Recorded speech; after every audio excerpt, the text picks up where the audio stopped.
Cái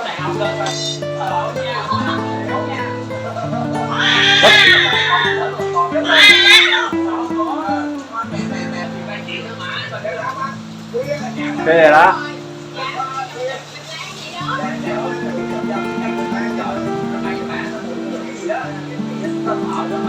Cái này đó.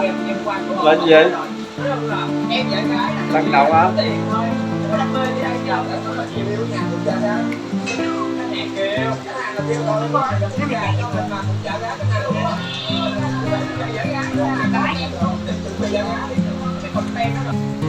Rồi làm mẹp cái nha.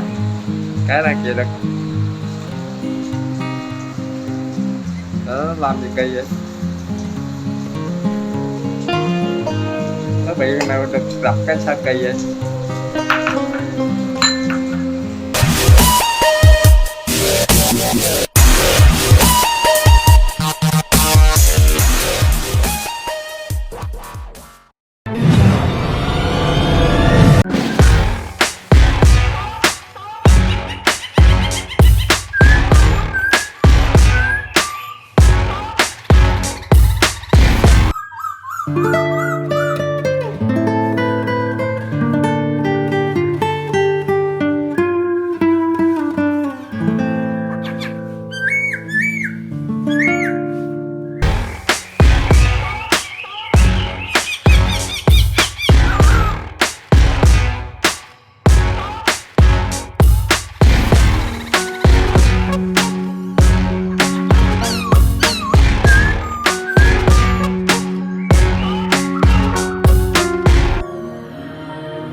Hello everyone, watch this video. If you find it interesting, please subscribe to my YouTube channel and recommend everyone to subscribe to my channel. Thanks a lot.